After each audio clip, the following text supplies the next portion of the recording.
Hello जी।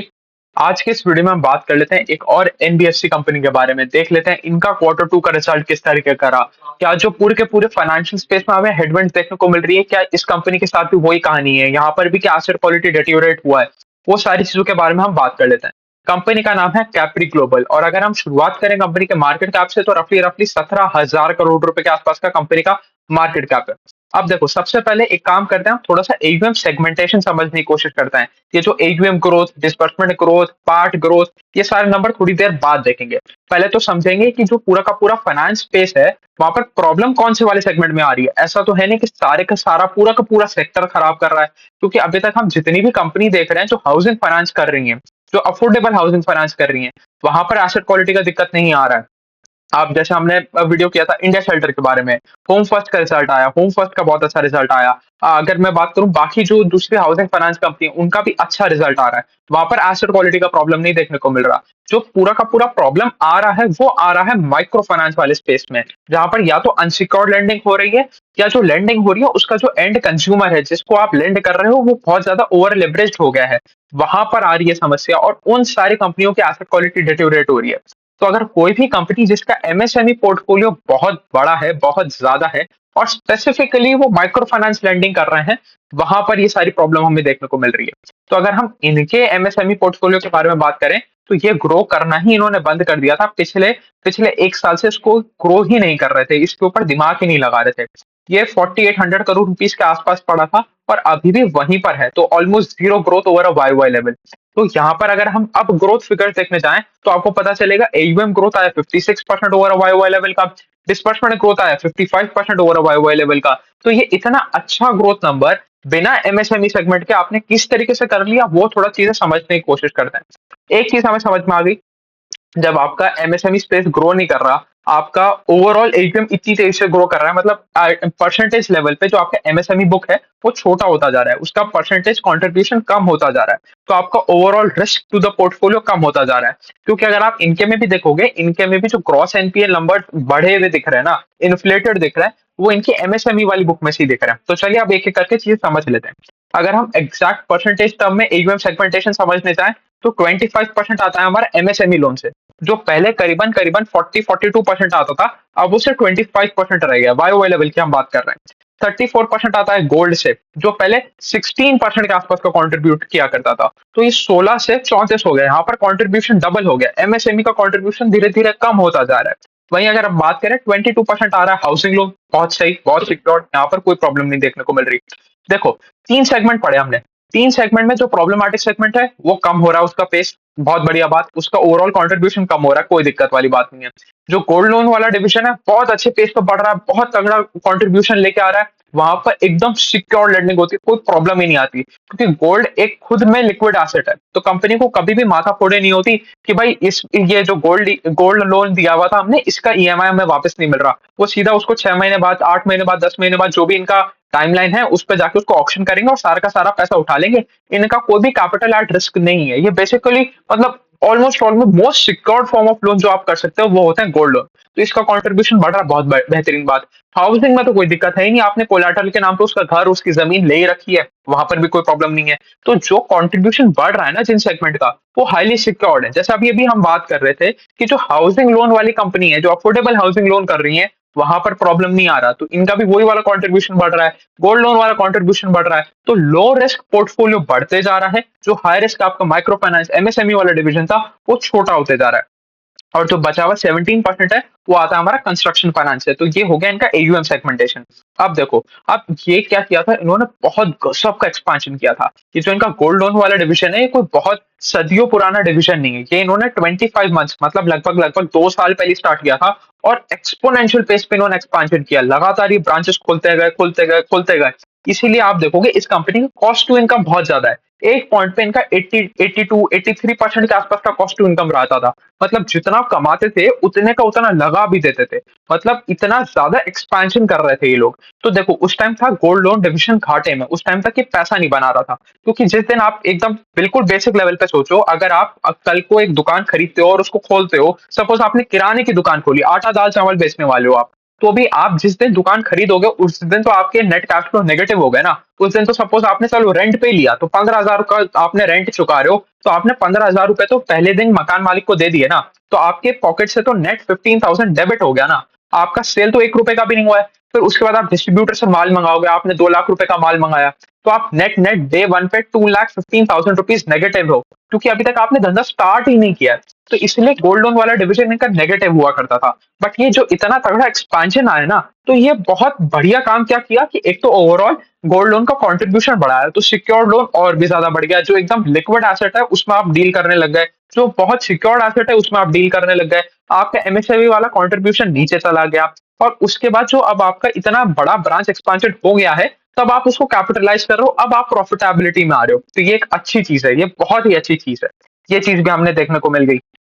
अब देखो, अगर हम बात करें गोल्ड लोन की, तो गोल्ड लोन बढ़ रहा है बाय 225% ओवर वाई लेवल, मतलब जबरदस्त पेस ऑफ ग्रोथ है। और गोल्ड लोन में ये लोग क्या कर रहे हैं, को लेंडिंग को भी मिक्स कर रहे हैं। अब को लेंडिंग के बारे में हम बात आगे चल के करेंगे, उसकी भी थोड़ी सी कहानी समझेंगे। अगर हम हाउसिंग बुक के बारे में बात करें, तो हाउसिंग बुक पे कंसिस्टेंटली 33% के आसपास पे ग्रो कर रही है। तो एक कंसिस्टेंट हाउसिंग बुक है आपके पास, एक एक्सपोनेंशियल पेस पे बढ़ती हुई आपके पास गोल्ड लोन बुक है, और एक कंसिस्टेंटली 20-30% के आसपास ग्रो करती हुई आपके पास कंस्ट्रक्शन फाइनेंस बुक है।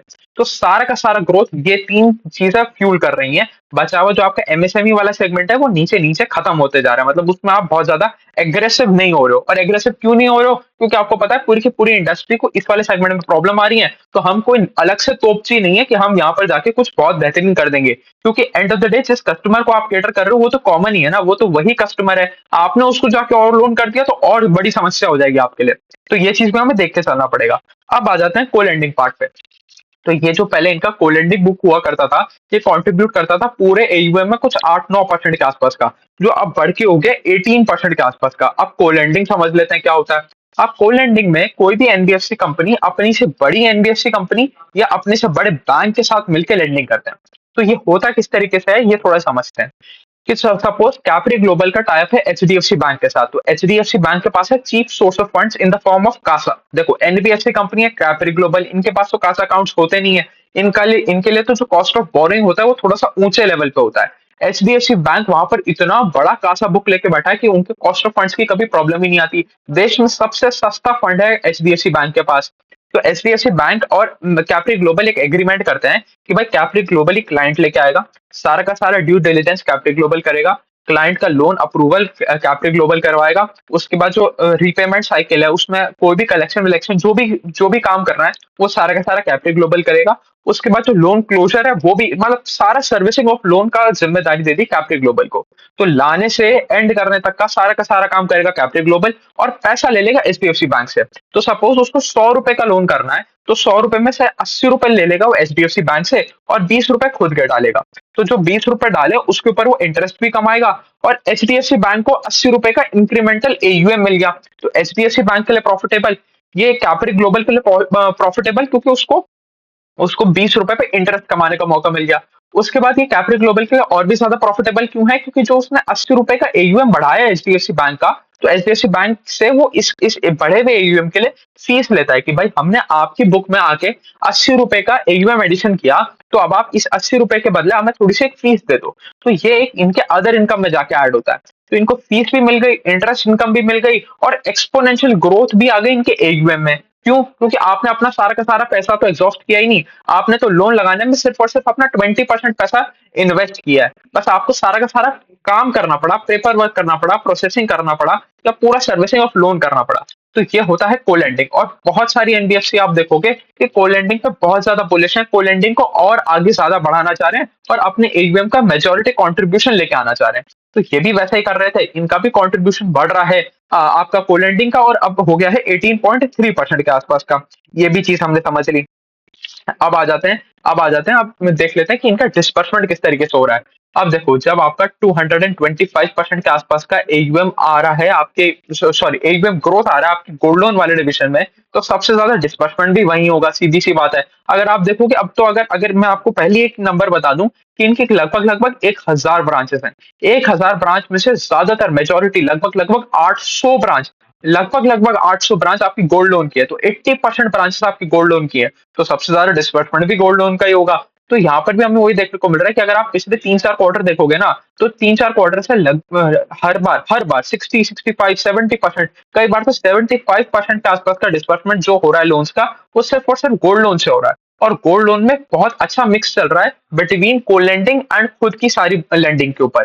तो जो 1/3 ऑफ द पोर्शन है गोल्ड लोन का, वो तो जाता है को लेंडिंग की तरफ, और बचा हुआ जो 2/3 है, 66% है, वो खुद ये सारा का सारा अपनी बुक्स पे लेके चलते हैं। तो वहां पर भी बहुत अच्छा हमें ग्रोथ देखने को मिल रहा है।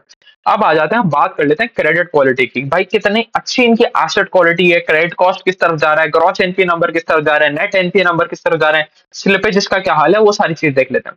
अगर आप इनकी क्रेडिट कॉस्ट देखोगे, तो credit cost quarter on quarter level as well as on Y Y level नीचे आया है। 174 बेसिस पॉइंट्स के आसपास का इनका क्रेडिट कॉस्ट आ गया। बहुत बेहतरीन नंबर, 174 बेसिस पॉइंट्स, रफली रफली 1.74% के आसपास। अगर आप कोई भी आज के दिन एक एमएसएमई लेंडर उठाओगे ना, उनका क्रेडिट कॉस्ट आपको देखने को मिलेगा बिटवीन 2.5 to 3% के आसपास। तो पूरी की पूरी इंडस्ट्री से अच्छा कर रहे हैं। क्यों अच्छा कर रहे हैं? क्योंकि इन्होंने अपना प्रोडक्ट मिक्स चेंज कर दिया। ये एमएसएमई से हटके गोल्ड लोन में शिफ्ट हो गए, गोल्ड लोन इनका अच्छा कंट्रीब्यूटर बन गया। तो इसकी वजह से ही हमें इंप्रूवमेंट देखने को मिल रहा है। अगर हम ग्रॉस एनपीए देखें, जो पूरी इंडस्ट्री में सबका खराब हो रहा है, इनका इंप्रूव किया from 2% to 1.6% over a quarter on quarter level, and from 1.9% to 1.6% over a YY level. Net NPA भी इंप्रूव किया, और नेट एनपीए रह गया सिर्फ 1.1% के आसपास का। बहुत बेहतरीन बात। अगर आप इनका प्रोविजन कवरेज रेशियो देखोगे, तो वो भी 97% के आसपास है। कोई ज्यादा फ्रेश स्लिपेजेस हुई नहीं है। तो मतलब एकदम पिक्चर परफेक्ट एसेट क्वालिटी इनकी अभी हमें नजर आती है कि भाई आपका हर जगह इंप्रूवमेंट आ रहा है। क्रेडिट कॉस्ट में बहुत ज्यादा अपटेक हमें देखने को नहीं मिल रहा। अपटेक छोड़ो, डाउन टेक ही देखने को मिल रहा है, कम ही होते हुए देखने को मिल रही है हमें हमारी क्रेडिट कॉस्ट। तो ये भी एक अच्छी चीज है। जब पूरा का पूरा इंडस्ट्री एक अलग डायरेक्शन में जा रहा है, आप एक अलग डायरेक्शन में जा रहे हो, और आपको चीजें समझ में आ रही है कि ये कंपनी उल्टी तरफ क्यों चल रही है। देखो, एक तो होता है कि भाई कंपनी कुछ गड़बड़ कर रही है, कि भाई कोई नंबर्स फज कर रही है, ऐसा बहुत कम होता है, बहुत बार होता है कि कंपनी अगर नंबर फर्ज कर रही है कि भाई पूरी पूरी की पूरी इकोनॉमी एक अलग तरफ चल रही है, कि भाई एचडीएफसी बैंक आके बोल रहा है कि हमारी एसेट क्वालिटी खराब हो रही है, और एक कोई टुच्ची सी कंपनी आके बोलती है कि भाई हमने अपनी एसेट क्वालिटी इंप्रूव कर ली, अब हमारा ग्रॉस एनपीए 1% से गिर के 0.7% हो गया। तब हमें कंसर्निंग चीज लगती है। बट इनके केस में हमें समझ में आ रहा है ऐसा क्यों हो रहा है, क्योंकि इनका प्रोडक्ट मिक्स चेंज हो रहा है from MSME to gold to housing. तो इस वजह से इनका ये एसेट क्वालिटी में इंप्रूवमेंट भी हमें देखने को मिल रहा है। तो यहाँ पर भी बहुत बढ़िया बात। आप थोड़ा सा बात कर लेते हैं स्प्रेड्स के बारे में। अगर हम बात करें यील्ड ऑन एडवांसेस, मतलब कितना इंटरेस्ट रेट ये लोगों से चार्ज कर पा रहे हैं, वो बढ़ा बाय 60 बेसिस पॉइंट्स। और जो इनके कॉस्ट ऑफ बोरिंग है, वो बढ़ी बाय जस्ट 30 बेसिस पॉइंट्स। तो इसका मतलब क्या है कि आपने सामने वाले से इंटरेस्ट तो आधा परसेंट के आसपास, 0.6% के आसपास ज्यादा चार्ज कर लिया, और आपकी जो आपका कॉस्ट थी, जो आपका खर्चा था, वो सिर्फ 0.3% के आसपास बढ़ा। तो ये जो एडिशनल 0.3% है, ये सीधा जाके जुड़ गया आपके स्प्रेड में, और आपके स्प्रेड में एक्सपांशन देखने को मिला हमें 30 बेसिस पॉइंट्स के आसपास का। बट उसके बाद भी हमारा थोड़ा जो नेट इंटरेस्ट इनकम है ना, जो नेट इंटरेस्ट मार्जिन है, वहां पर थोड़ा सा श्रिंकेज देखने को मिला। थोड़ा सा क्या, पूरा के पूरा 1% के आसपास का श्रिंकेज देखने को मिला। अब ये क्यों हो रहा है? क्योंकि थोड़ा सा आप ये देखो कि आपका जो जो क्वालिटी ऑफ एसेट है, मतलब जिस तरीके का आप लोन दे रहे हो, वो थोड़ा सा चेंज हो रहा है। इसकी वजह से ये थोड़ी सी कहानी हमें बनती हुई देखने को मिल रही है। क्योंकि देखो, निम्स का क्या फॉर्मूला है कि जो आप स्प्रेड बना रहे हो, spread divided by total asset.